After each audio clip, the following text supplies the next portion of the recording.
If you want to heal something naturally rather than putting a Band-Aid on it with a medication, it takes a long time. And I can vouch for that because all of my symptoms, they didn't just go away overnight in an instant, but then all of the other issues like the anxiety and stress, a lot of that. In hindsight, looking back, the more that I talk about my story, I feel like so much of that was truly just due to, why would I expect to feel good if I'm not doing good things for myself? Yeah.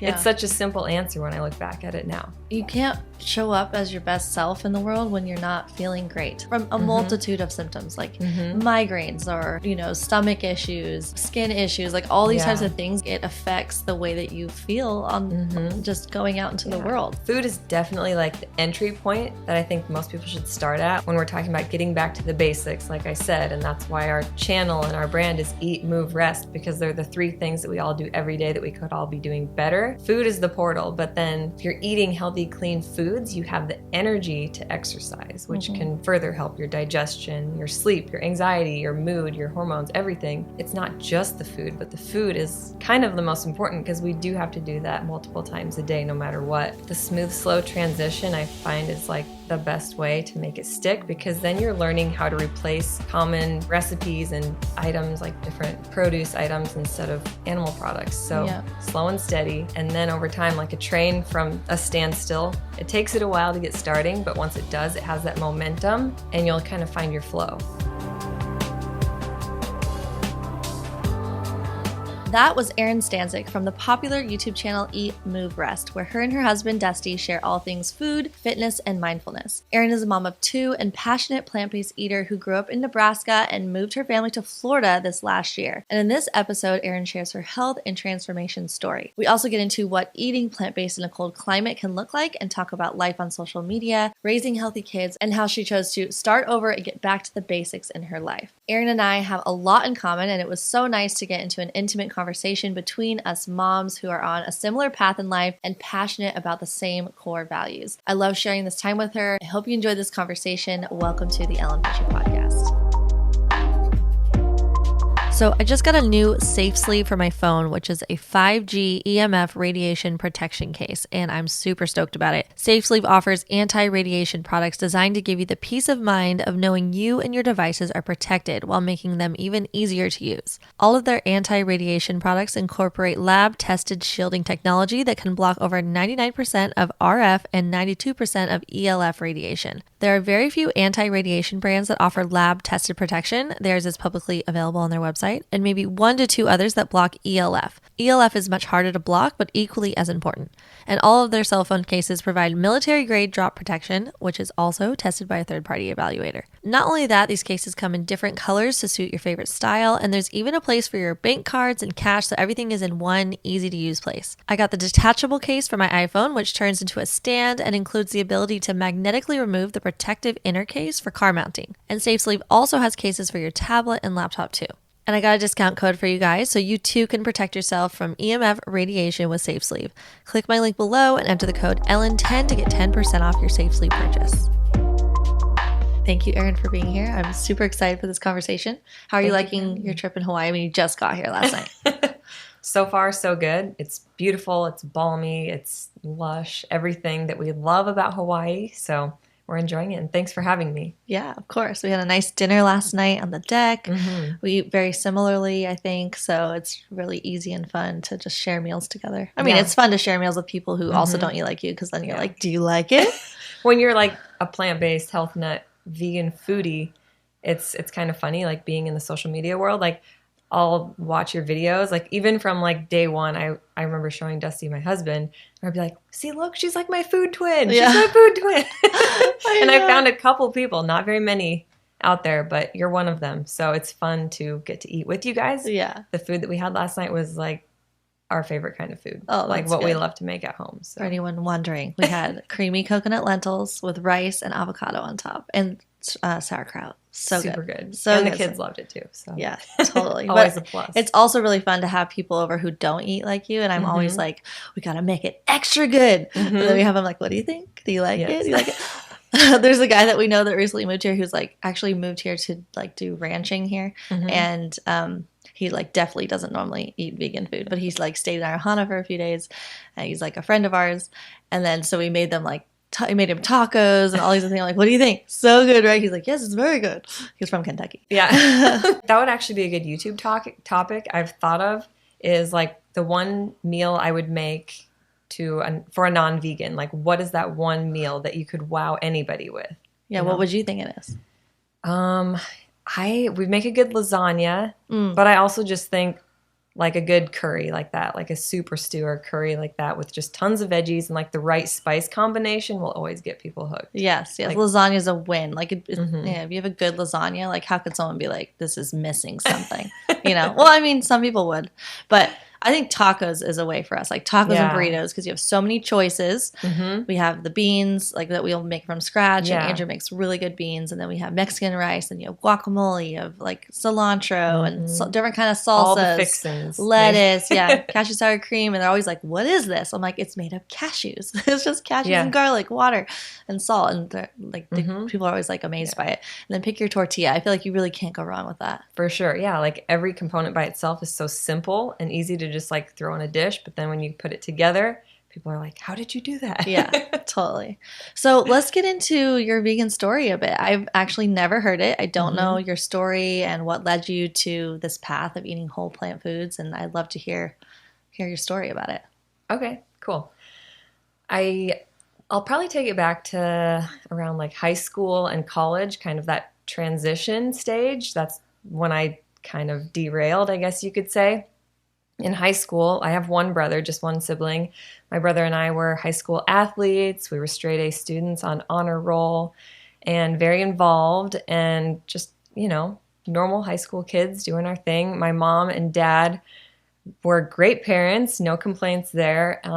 We very much ate the full spectrum of the standard American diet. So we were eating out at restaurants and eating chicken nuggets. But my mom was also making us healthy smoothies after sports practice and salads and things like that. So we got a little bit of everything in the mix. Yep. And my mom was always asking me to help in the kitchen, but I never showed an interest. I was the opposite of domestic. I was a little bit of like a tomboy, tomgirl. So then when I got to college, I actually derailed. I was in the dorm rooms. Honestly, all I had in my dorm was beef jerky, ramen noodles, the standard college diet, a carton of milk in the refrigerator, which I don't know why. So you just think, oh, you're supposed to buy this. You don't cook in the dorm rooms. Yeah. You're living off of either cafeteria food, which there was not very many healthy options, or you're living off of fast food. And I started to stay out late, party super hard. Got really into drinking and just Facebook was a new thing. And it was like, how many friends can I make and how many friends can I acquire on Facebook, this new thing? And it just kind of cascaded from there. It got worse and worse. And I was sleeping in. The blinds would be closed all day, no sunlight whatsoever. I was no longer in sports and I wasn't exercising. I basically wasn't doing anything that my mom and dad were prodding me to do through high school. And it started to catch up with me, and I feel like that's when my first bouts of anxiety and stress and even feelings of depression started to creep in. My grades began to suffer, which was really disheartening, being this type A person. And I just remember after one night of partying, looking in the mirror and being like, I don't really recognize myself physically or mentally or emotionally inside either. And it was just really starting to eat me up inside. And I was like, okay, I told my roommate, because I'm like, I don't know what this is. I just don't feel like myself. And she didn't either. And so we decided, okay, well, let's maybe start going to the college rec and working out. That's usually where people look first, not food. They are always looking to fitness. So we decided to start exercising. And as the saying goes, you can't really out-train a bad diet. So, I was on this, I kind of got on this hamster wheel where I was working out really hard during the week, but then it would come to Thirsty Thursday and then Friday and Saturday and even Sunday sometimes of drinking and going out again. And then I would try and reverse the damage during the week. And it was just this vicious cycle that was wearing on me. I was on academic honor roll in high school, like I said, and then I went on academic probation freshman year, where it's like if your grades don't go up, you can't go to school here. So again, it was just like it was just starting to compound, and I became increasingly unhappy and unsure. The exercise wouldn't fix it. And towards the end of college, I actually reconnected with my now husband, Dusty. We had known each other in high school just through mutual friends. We reconnected and started hanging out. And he knew how to cook, and he liked to cook. And we were just friends at first. We didn't want to be more than friends, but we would hang out. But he was all about the protein, really, really pushing the protein, the animal protein. So I was then eating even more meat than ever before, more animal products than ever before. And I became increasingly concerned about my protein intake. Yep. So we were eating healthier on one hand because we were making things together at home more and less fast food. But still, I still wasn't feeling good, like whatsoever. In fact, most of my symptoms progressed beyond just the mental health issues to a lot of physical issues as well. So it started with just like kind of a lethargy, brain fog, lots of mood swings, and then hormonal imbalances with irregular periods, and had to get on hormonal birth control, and that comes with its own set of symptoms.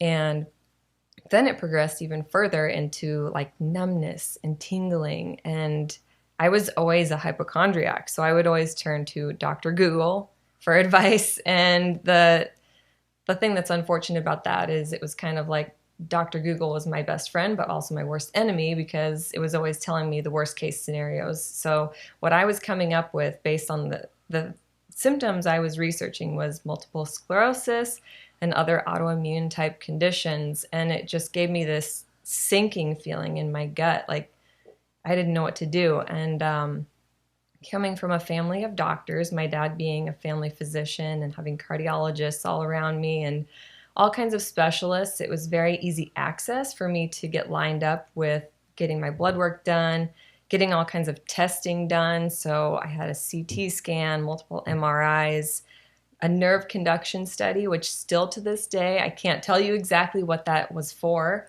And so all of the doctors and specialists came back reporting the same thing. It's just anxiety. It's just panic disorder. It's all in your head. No real actual diagnoses. They didn't find any lesions on my brain lending to multiple sclerosis. So you would think that was like a sigh of relief, like nothing's wrong with me. But it didn't really fix things because I was most definitely in a state of dis-ease, even though I didn't have a labeled diagnosis.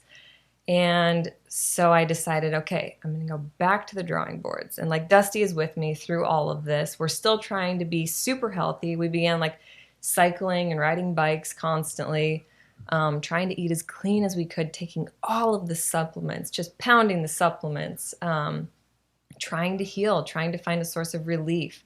I was having a lot of breathing issues because of it. And I feel like it was partial panic and anxiety, but also just so much inner turmoil. Just like I felt this density inside of me. And what I really needed was lightness, like a ray of light, like a breath of fresh air.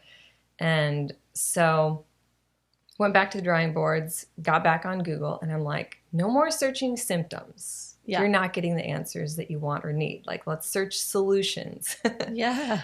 And so I did come upon a few things about, food as medicine, food as, a means to healing, even just digestion, which I should mention is another big one that probably a lot of people can relate to, is poor digestion, extremely sluggish. And if you're not going regularly, like, you're just not going to be in a good mood. Yep. Let's put it that way. So true. Yep. And on a plant-based diet, like, you'll get enough fiber. I should mention this too. I had a fiber obsession as I was getting healthier, trying to figure out the digestive things. I was counting grams of fiber. But I would go to the store. I would look for Fiber One bars, Fiber One yogurt, Fiber One cereal. So this was like going diet. Straight to the source of like and lean whole cuisines. Foods. I was making sure they were low calorie lean cuisines, but also high fiber ones. Yep. And so everything I was looking for, I was like, I'm looking on the label for grams of fiber. So that means I'm buying processed packaged foods because produce doesn't have a label on it. Yep. And that's all I had to do was just shift my focus. and just Yep. eat all of the plant foods in the plant kingdom. But I wasn't quite there yet.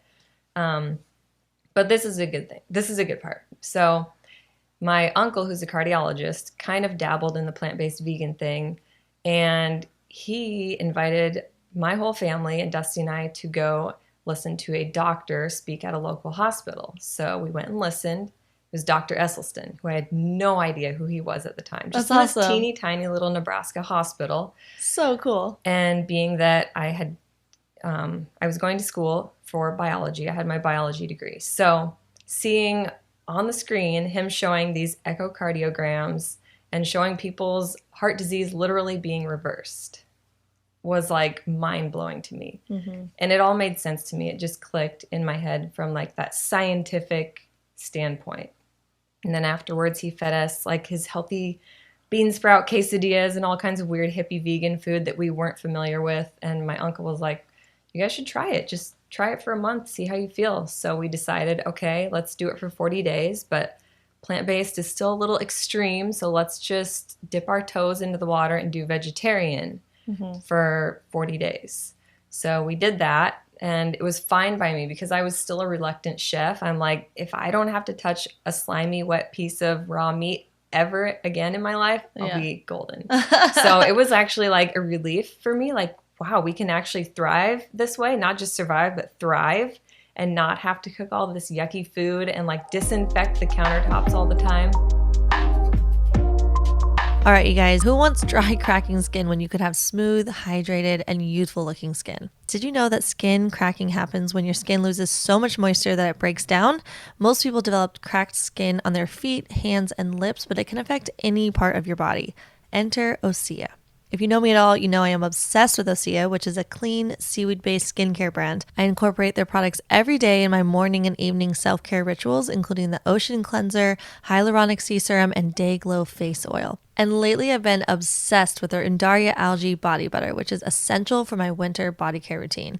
It's clinically proven to hydrate for 72 hours, and it firms and minimizes the look of crepiness, leaving the skin soft, smooth, and supple. And it smells amazing. It has this uplifting citrus scent that smells like summer. First, I prep my skin with a dry brush. Then after my morning shower, I use the Undaria Algae Body Butter all over my skin, which is so luxurious. Especially for those of you living in a cold climate with dry weather, the Undaria Algae Body Butter will be a game changer for you. And for a limited time, you can get 10% off with my code Ellen_UABB. Just click the link below in my show notes to get this deal. And Dusty, on the other hand, by the end of it, he went right back through the drive-thru to celebrate with his burger. Yep. And I was like, I kind of liked it. You know, like, why don't we just do where we continue to not bring it into the house, but if we go out to dinner, you can like treat yourself, and I would like get like a fillet of salmon or something like that. But eventually, like, we just started to educate ourselves more. We found a couple of conferences to attend. They were healthy lifestyle coaching conferences. We got our certifications in the process. And then we went to an actually full-blown plant-based conference. So we really were arming ourselves with all of the knowledge while we were actually gradually progressing and growing in it, you know, with different recipes we were creating. So over time, the dairy just kind of slipped away. And then at the end, like, still having this protein mindset, eggs were like the last thing we were like clinging to. So it was like, okay, let's have scrambled eggs for breakfast, and let's put eggs over easy on our plates for lunch. And coming from a family with a history of heart disease, both on my mom's side and my dad's side, I would go in, get my blood work done. We were becoming health nuts. So we were like, let's go get our blood work done and see if we get a good score or whatever, you know, like being that, again, that type A, straight A mindset. Yep. Get my blood work done, and my cholesterol is super high. And my dad and his nurses both agreed I should probably get on a statin drug. He's on one. My mom's on one. You're like, and I'm how like, old at this okay, point? Mid-20s. Wow. And I was like, okay, fine, but I don't like medicine, so I don't really want to do it. So, like, how long? Like, how long will I have to do this? And they're like, well, probably forever. And I'm like, are you kidding me? I'm in my 20s. I'm like, I should be a happy, healthy, normal individual. And so come to find out, you know, like, continuing this plant-based research, I'm just like, okay, they say that it could be dietary cholesterol. And we know that eggs are like one of the biggest sources. So I cut it out for 30 days. Cholesterol was in what Dr. Greger would call the heart attack proof range after that. So That's amazing. it was just continuing like to add fuel to the fire, saying, this is right. This feels like truth. This feels like light. I'm feeling lighter, less dense, like I had wanted. And then kind of stripping back the things like all of those supplements, all of the hormonal birth control, and really truly getting back to the basics, which was the foundation of Eat, Move, Rest, which is what we do now online. So it took a long time. If you want to heal something naturally rather than putting a Band-Aid on it with a medication, it takes a long time. And I can vouch for that because all of my symptoms, they didn't just go away overnight in an instant, like the blood work thing. But then all of the other issues like the anxiety and stress, a lot of that in hindsight, looking back, the more that I talk about my story, I feel like so much of that was truly just due to, why would I expect to feel good if I'm not doing good things for myself? Yeah. It's such a simple answer when I look back at it now. Yeah, and just the stress of not feeling well, like that adds stress because you don't feel well and you want to figure out why. And you can't show up as your best self in the world when you're not feeling great. Like when you just, from a multitude of symptoms like migraines or stomach issues, like skin issues, like all these types of things, like it affects the way that you feel on just going out into the world. So especially as a young person when you don't truly know who you are yet. And you already, I was such a deathly shy, anxious person already that having all of these like insecurities that I was basically putting on myself just made it even more difficult. And then having physical symptoms like the brain fog and feeling like I honestly couldn't formulate like a rational thought. It's like when you're socially anxious and you don't feel good in your brain, it was crippling. Yeah. And then at night too, I was sleepless most nights because I would wake up breathless with this like dense feeling that I just could not shake. Yeah. And it's like a mouse wheel. Like it just goes round and around, like not feeling well might make it harder for you to want to work out, and not working out and not getting sunshine because you don't feel well and you're laying in bed makes it harder to sleep at night. And all that stuff just keeps going around and around and making everything worse and worse. Yeah. For sure. Yeah. And so how did like your digestion, like what were some of the best things that you found really helpful for you? For anyone listening, I'd recommend you guys go back and listen to my episode with Dr. Will Bolsowitz, or I have 2 episodes with him. He's like a world-renowned gastroenterologist, and he's got amazing advice for having optimal digestion. And I definitely have found that to be like the best benefit or one of the best benefits of eating like a really healthy, whole foods, plant-based diet. Like I just feel amazing. You shouldn't have to think about your bathroom experience. Yeah. Like it's like something that you don't even think about throughout your day. And for people who struggle with gut issues, will fully testify and explain, share how difficult it is to just go throughout your life if you don't feel well in your gut, in your stomach. Oh, for sure. Yeah, it was definitely like, I would say the number one source of like my moodiness. It was like waking up in the morning not knowing if you're going to go to the bathroom that day or not. Like, let's be honest, like we can talk about this. We should be able to talk about poop. Yeah. We all do it. We all have to do it. And you should be doing it every day. And I think what helped me a lot, like I said, was just when you walk into the grocery store, a lot of times the first place you'll see is the produce section. Like that should be where you're doing like upwards of 90% of your shopping experience, shopping for foods that don't have labels. And the counting the fiber grams, like that just dissipated once I realized I can blend a healthy smoothie, which I think smoothies were like the biggest portal. Like I'm still like a smoothieaholic, smoothie obsessed person. Anyone who follows our channel knows like green smoothies every single morning without fail almost. And I think that really helped us. We, when we like I said, first when we went plant-based, we had gotten a blender for our wedding and it sat in the box for like the first year. And then we're like, okay, should we finally open it? Should we try this thing? And then like the rest was history. Like it's just such a great way to get a powerhouse of fruits, veggies, leafy greens, and even superfoods if you want to add those in there. And if you don't have a taste for a lot of these foods, it's like the best way to start to like seed your gut and introduce your gut so that your palate in time will learn to desire those foods. Yeah. And Dr. B talks a lot about like slow and steady is the way for people who have gut issues, because someone might say, well, I can't do a whole smoothie. That would just disrupt my whole digestion for the whole day. And so he talks about like slow and steady, adding little bits at a time. So maybe you're having your whatever meal you're used to, but you're adding in a little bit of apple or different kinds of fruit here and there, and then figure out ways to include a little bit more greens than you normally do throughout your day, like in a meal you're already having, or including more beans and all that. So all that stuff I think is really helpful. But yeah, we love smoothies too. It's a great way for me to get in a lot of greens, especially as like a busy mom, without having to think a lot about it, you know, because I love my wonderful big salads, but there isn't much time these days that I'm able to just sit down and eat like a really large salad and chew slowly and be really present with my food, you know? Yeah. So I love to be able to make salad or to make green smoothies and just eat lots of greens in the, put lots of greens in the smoothie for sure. And I feel like all of these issues that like food is definitely like the entry point that I think most people should start at. Like, when we're talking about getting back to the basics, like I said, and that's why our channel and our brand is Eat, Move, Rest, because they're the three things that we all do every day that we could all be doing better. Food is the portal, but then if you're eating healthy, clean foods, you have the energy to exercise, which can further help your digestion, your sleep, your anxiety, your mood, your hormones, everything.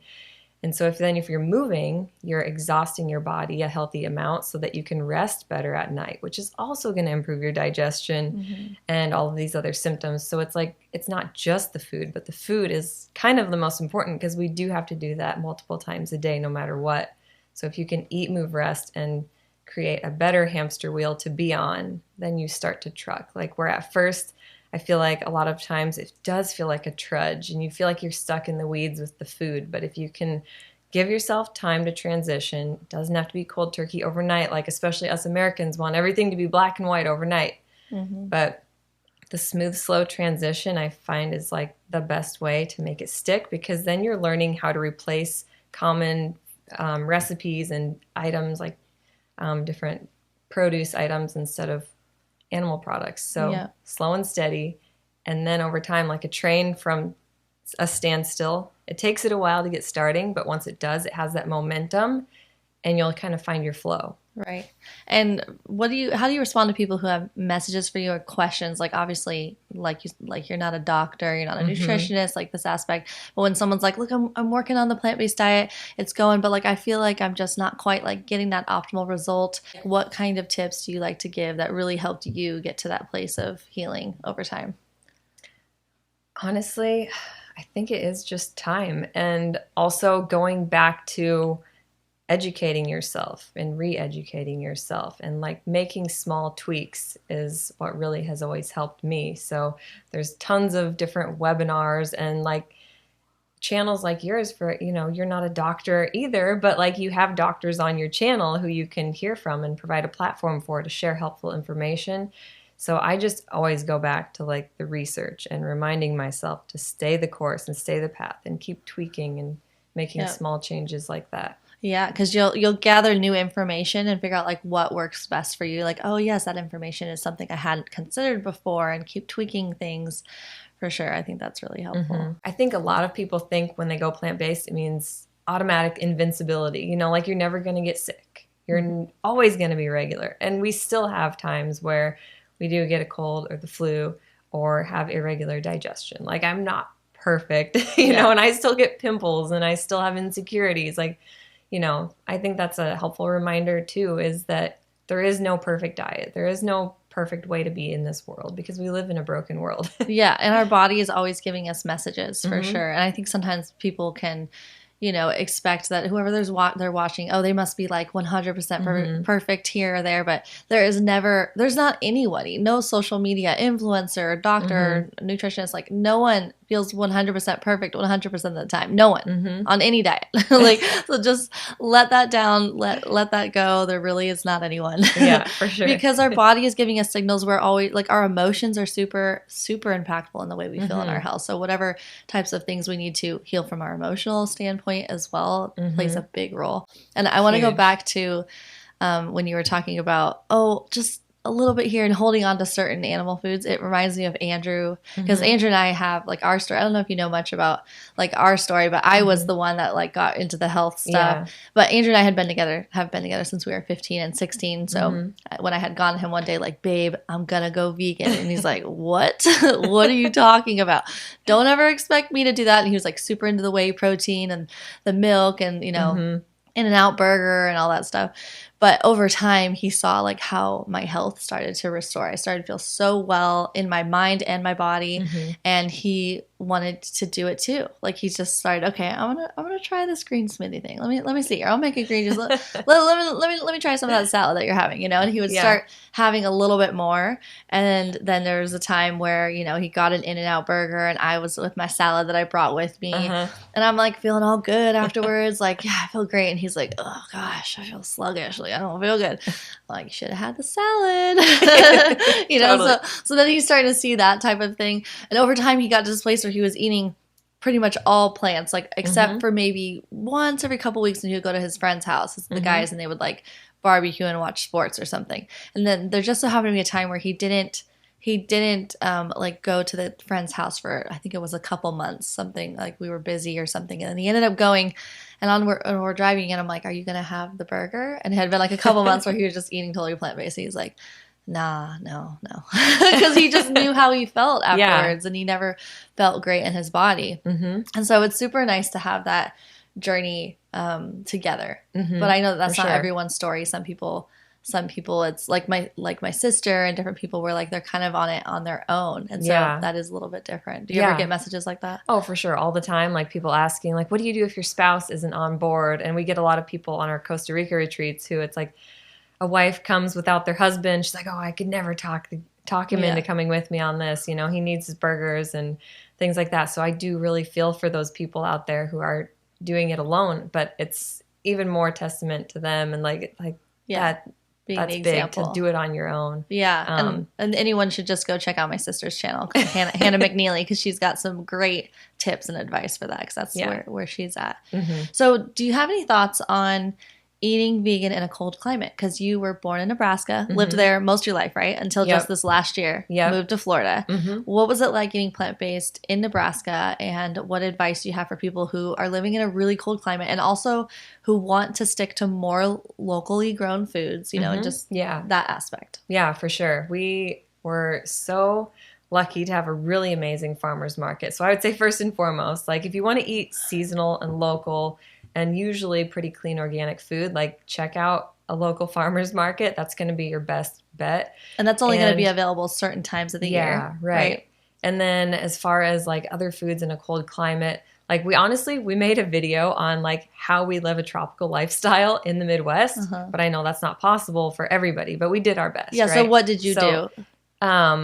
You know, we just tried to buy whatever fruit and veg was in season at the time. So you'd be surprised. During the winter months, you can get a lot of really good citrus and foods like pomegranate and things like that. And that would be mainly for people who are living close to a store that's like Whole Foods or something, right? Because there's also people who are in places where they don't, maybe like a Whole Foods or something like that is like 2 hours away, and that's not possible. But for the situation you were in, like how far away were you from like a Whole Foods? About 10 minutes. Okay, so that made it But a if little that easier. was out of the question, you know, there's still like, you're going to find your root veggies and your cruciferous vegetables, like, you know, your collards and kale and broccoli and cauliflower. But these are all kind of like I almost feel like fruits and vegetables are like bonus foods. Like if you want like the really like sustaining foods that like some of the blue zones of the world are thriving on, you have to look to the cheapest and most easily accessible foods that you can buy in bulk, like oats,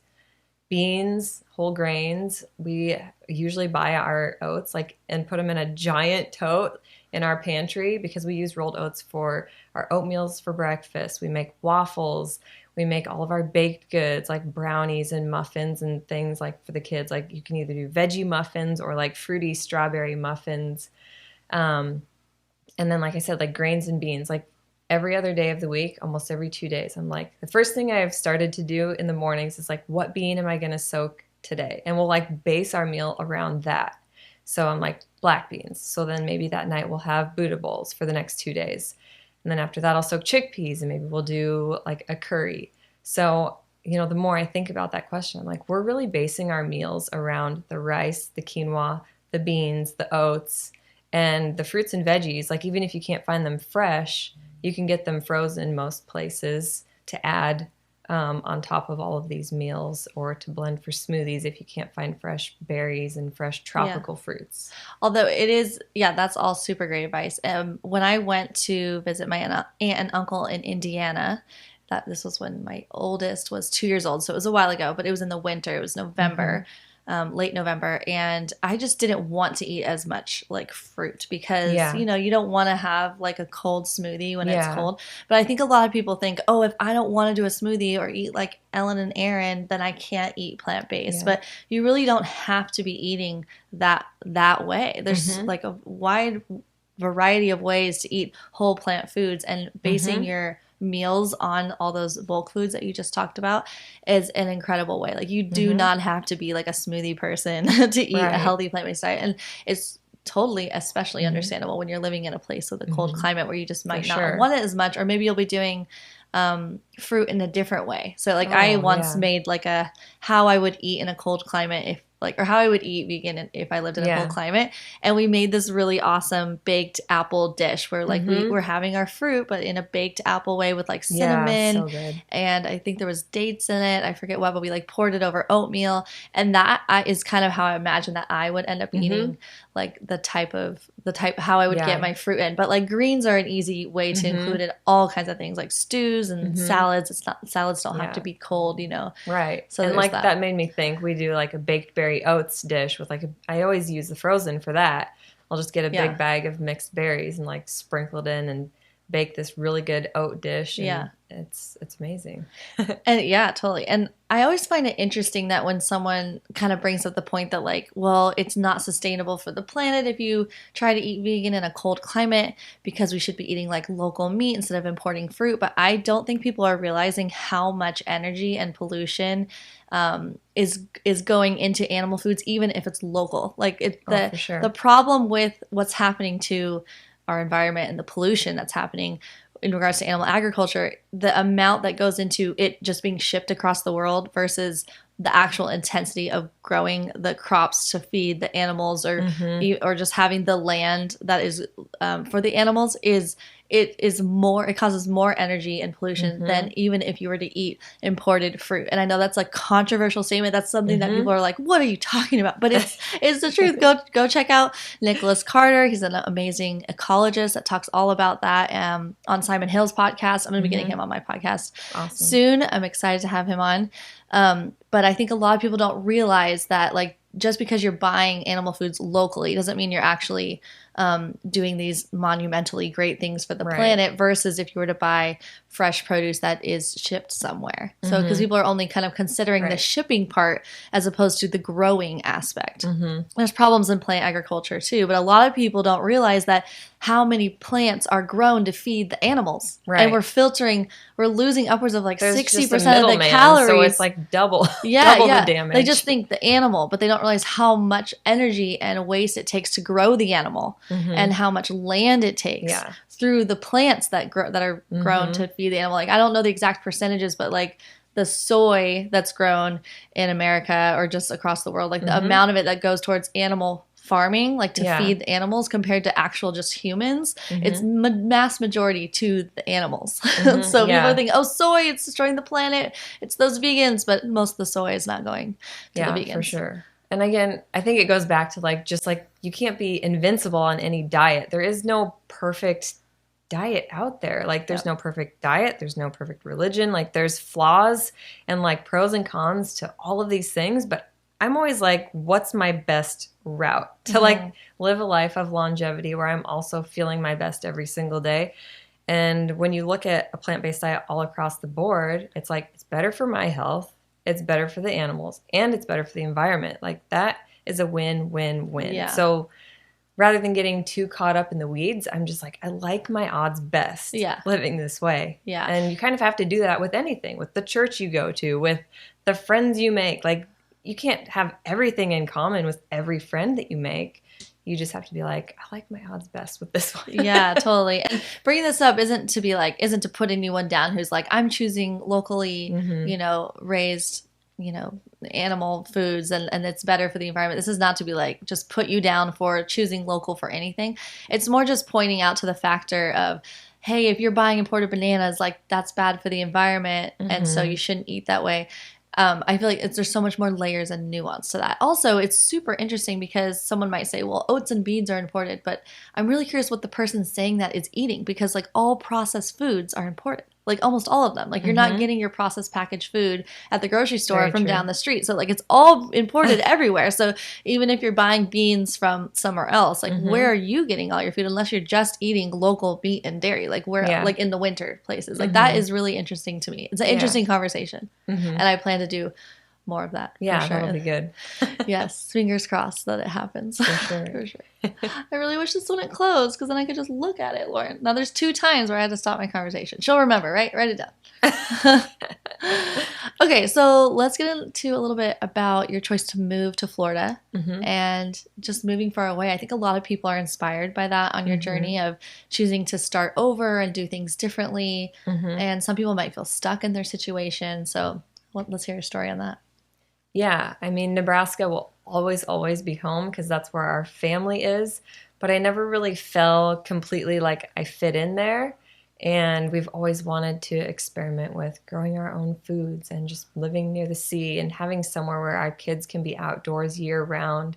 And the thing that afforded us that ability to be able to just up and move and to travel for extended periods of time is doing what we do online, which is our business full time now, which we'd never envisioned that being the case whatsoever. But it kind of just started out like as I was on this healing journey and I'm like, I'm feeling so super good. Like, and then when you have friends that finally start to reach out and say, what was in that green smoothie you made? I'm like, I need to start a blog. Like I need to figure out who I am. I need a place to share for others. So if I can have my passion coupled with, serving a purpose for others, I'm like, that's awesome. So I started the blog, and then eventually it grew into like more and more posting on Instagram. And then we're like, okay, we got to try YouTube. This is where we're learning a lot of our stuff from. So we need to get on there too and share our own view, because quite honestly, everybody we followed was living this tropical lifestyle and we were not. So we thought we had a unique perspective to share. And it was, it grew from there to a point where we could actually move and travel and work completely online full time. And so we're like, well, we would really kick ourselves if we didn't at least try to move somewhere. Like maybe we'll end up back in Nebraska. I don't really know, but we're like, we owe it to ourselves to give it a shot, because so many people just want to be able to be remote and work online. So we made the move in June. And so far it's had its ups and downs for sure. And we've had moments of homesickness, and we haven't really found our tribe yet, but there are so many pros right now that we're really enjoying it. Like I said, being outdoors, planting our first banana plants and mango trees and avocados. And I feel like we'll really begin to actually see the fruits of our labor as those, mature, and continue to try and find community. And I'm so grateful for the online community. I know that social media gets a bad rep, but overall it's like overwhelmingly positive, because whenever we've been lacking in community, whether it be like we're the only vegans in Nebraska, we've found such a good community with like our Eat, Move, Rest fam, and just finding, starting up random conversations with other people in Florida now who have things in common. So that's been really helpful. Yeah. And I think you and I are in the same boat where we moved somewhere that we didn't have friends or family really, and kind of started over. A lot of people have concerns, or it might be just be a little scared to do that. Or some people do make a move and they feel lonely because they don't have a community right away. And I totally understand that. Like for us, it definitely took at least a few years before I felt like I really had a community. Yeah. But because I knew what I wanted, like we were just, Andrew and I just very like we know what we want in like almost everything. It's very rare where I'm like, I don't know what to do right now with my life. Like that's just how I've always been. I'm just that type of person. And so we knew the long-term gain. And so I'm like, you know what, just stick to it. Keep working hard. Andrew was working so much when we first got here at 2 different jobs, and we were just hustling to try to save as much as we could, to buy our first house. And just over time, we developed friendships, and it just wasn't something that happened overnight. But a lot of people do move, I think, places and struggle if they don't have like a community right away. I definitely, it was hard for a little bit. Like there were times I'm like, oh man, like I would really like to meet some people. And it took time, but then eventually it kind of unfolded. So how's that been like for you once you've moved to Florida? Yeah, it's been similar. And I feel like we all go through like what I like to call like these incubation phases in life, where we have moments where we are like in full bloom and like we have the community and we have all the things and we feel so at peace and so grounded. And then other times where we're like kind of closed off and we're incubating, or we're like in this cocoon stage. And I feel like it's just a sign that you might be undergoing a metamorphosis. Like you might be changing and growing and evolving, and you need that time to incubate to fully develop before you can fully bloom again as a newer, better version of yourself. So I think it just really requires a lot of patience, especially when you make a move away from everybody and everything, like finding a new workout studio, finding a new favorite coffee shop, a new farmer's market, new friends, new neighbors. Like it's going to definitely take time. You have to at least, I've heard, give yourself a full calendar year, even to experience a different climate. Like you don't know what it's going to be like. Florida has a very wet, rainy season, and a lot of people don't like that. And so I think giving yourself a full year, but obviously a lot of times it's going to take more time than that even. So patience is paramount. But I think even more importantly, I keep telling myself in the back of my head, you can always make a change. Like no matter how big and dramatic your move is or your shift in life, you can always go back. Like if ultimately this unsettled feeling doesn't go away and you don't find your groove, you can always make the change again. You can always course correct. Yes, I love that, because sometimes people can feel a little bit like, oh man, I made the wrong choice and now I'm backpedaling or whatever, but there really is no backpedaling. Like it is everything is your journey. So you're learning from every situation, and there's ways to grow through through all things you experience. Like one of my favorite podcasters, Rich Roll, has said, like, you'll know it's time to make a big change when the fear of staying the same is scarier than the fear of changing. Yeah. And so if you're feeling like that in any aspect of your life, it's definitely time to remind yourself you really, truly only do live once, and you never know what tomorrow holds. So it's worth it to go for it, and you can always go back. Yeah.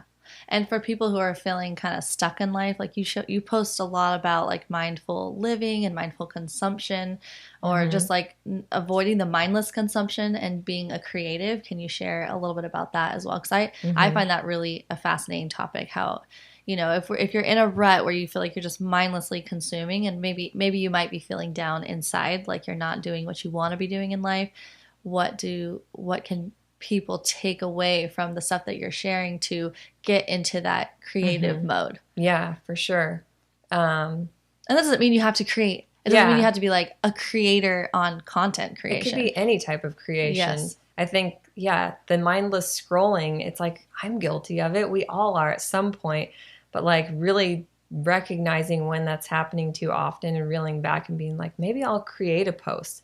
And if you're feeling insecure about it and you're not used to posting, like you don't have to post a picture of yourself or a video or whatever. Just keep it simple. Maybe it's like an open journal entry to yourself that you want to share with the world. Like just get something out there. And if it's not on social media, maybe you need a break from the digital world and screen time in general, which I also highly recommend. Like maybe if you used to play piano, like I've told myself these are my 4 things for the next 4 years until I turn 40.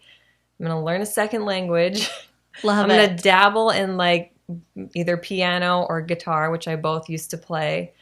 And there was 2 more. I'm blanking right now. But the idea is, like just start something. You don't have to become a professional at it.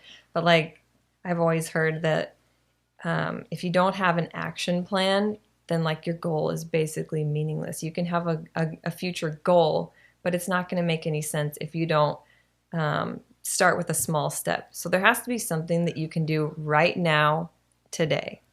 And that feels like it puts the pressure on, but it could be the smallest, teeniest, tiniest thing to get you there. So maybe like for me on the flight here, I watched a Spanish movie with English subtitles because I wanted to start absorbing more of the Spanish language, which I studied in high school and really enjoyed. So I'm like, that was one small step and it was really enjoyable. I got really into the movie because I'm like, I can't be looking at my phone because I'm reading subtitles. Otherwise I'll miss the movie. And so I think just little tiny things and just like breaking it down. And also another huge thing is like, okay, this is where I want to be. Then you just have to work it backwards. Like as an example, when we have to go somewhere, like with the kids, it's so much more work. So I'm like, we have to be there at 1:30. So it takes me an hour to get ready. So 12:30, it takes me a half hour to get the kids ready, minus another 30 minutes. It takes us 30 minutes to eat, minus another 30 minutes. And like work it back until like, what time do I have to get up in the morning to make all of this happen in a streamlined, efficient manner? So you can really do the same thing when it's like your big life purpose or goals and how do I get there? Like, what do I do today? Just start at the end and work it backwards until you get to like the teeniest, most minute thing that you can do. That's going to be a drop in the confidence jar. Like, oh, I did something. Yay. Like making your bed in the morning. Like simple things like that. They give us confidence without us even realizing it. Mm-hmm. So I love that. That's super helpful. Yeah. And it also depends on like people's personalities, on like what way is going to be motivating for them. But Mm-hmm. I love that message of just start something, just do something creative. Mm-hmm. And that doesn't mean it has to be anything for your job. Like you said, just get in a creative mode that does wonders for your mind. Mm-hmm. For sure. So shifting gears here, something that we share in common a lot is raising healthy kids. Mm-hmm. Should we talk about raising our healthy plant-based kids? For sure. What have you found to be your favorite aspect about this, or some tips in regards to raising healthy children? I just feel like I've conditioned my mind just by being conscious over the years of like, what is in a food? Like, this is like a healthy carbohydrate. This is a healthy fat. This is a healthy protein. And I know about all of these antioxidants and all of these different teeny tiny components that go into these foods. And so just truly visualizing every bite that we take, every bite they take, even if like we don't notice a physical like manifestation right away, like at a cellular level, just thinking about nourishing your cells, nourishing your gut bacteria. So just feeling so empowered every time we eat together as a family is like super, super exciting and rewarding. Because for me, like when I started before we had kids, food was just basically like, how can I like get this lean physique and look my best and have good digestion? And it was just like this tool.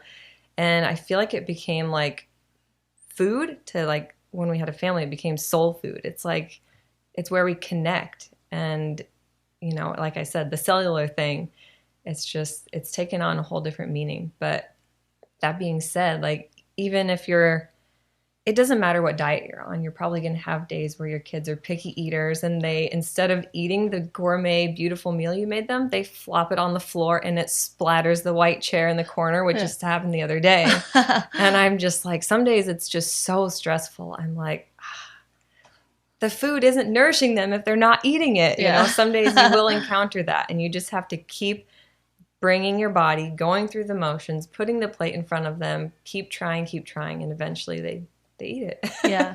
And I think being the example is like goes the farthest way. Sometimes I'll talk to parents who will say, my kid won't eat grapes. You know, this is not even like a plant-based person, but it's someone who's like, my child just won't eat fruit, you know? And then I don't want to buy the fruit because they don't eat it. I'm like, well, if you don't buy it, how are they going to ever have the chance to change their mind and eat it? And are you eating fruit? And she's like, well, not really. I'm like, well, you need to eat the fruit too. There was an Instagram post like that. It was so funny. It was this little cartoon. And the little girl wanted to grab a cookie off the cookie tray. And she's like, not till after dinner. And then the girl disappears into the other room. And the mom like sneaks a cookie. And it's like, we're all so guilty of like having different rules and standards for ourselves and our kids. And they definitely see that. Yeah. Like, you know, Dusty has been guilty of that with like, we'll get like a good loaf of sourdough with like our chili. And Max just wants to eat the sourdough. And Dusty's dipping the sourdough in his chili. and Max has to finish his bowl before he gets the bread. So it's like we do have these double standards that, I don't know. But if you can like make your kids part of the process from start to finish, like take them to the grocery store, make it fun and exciting by letting them get to pick whatever colorful fruit or vegetable they want to put in the cart. Or better yet, even help them grow it. Grow it, yeah. It's so exciting for like, I was just talking to Max about like how a seed actually becomes a plant, which becomes that giant palm tree in the yard. And to actually get to see that process is probably really cool. So we're excited to start our garden, and we've watched you guys grow all of yours. And that always helps. Like the kids just love their vegetables. They're like, I'm going to grab the lettuce and the basil and the arugula. And they'll even eat a little bit of arugula. It's spicy, but a few of them don't. Like the little ones, not quite yet, but the older ones will. Yeah. And then just all the different lettuces and kales. Too. Yeah. Like, getting the measuring spoons and making the muffins with Mom, and like getting even the little stair stepper. Max likes to go grab that out and unfold it. And for sure. And it's everything by himself. It's really also about delaying the ultra processed foods. Because, when my friend who said her child won't eat fruit, it really comes down to, because fruit is one of the most natural human foods that there is. Like we should be loving fruit in its natural state. It's a perfect human food. So if a child is not liking fruit, or an adult, a lot of the times it really just comes down to what their palate is used to. And if your palate is used to ultra-processed foods, then simple flavors of fruits and vegetables just don't taste good anymore, or they just won't ever taste good. Something as simple as like a homegrown cucumber will taste, or an organic cucumber from the farmer's market will taste amazing to a child if they don't have the palate of ultra processed foods yet. So it's about delaying the processed foods. But then, once they're getting older, I found, because your child, you have 4 and 18 months for anyone listening, right? Yeah. And I found once the kids get a little bit older, like you really, like for instance, when they're going to a friend's party and stuff like that, like your child is going to feel the most freedom. They can make the choices that they want to make. So eventually, like those types of foods are going to enter into the diet or to the family culture at some point, right? For the kids. Right. And it really just comes down to just the majority of what you're eating. So the majority of what you're eating, and then seeing the way that their parents eat.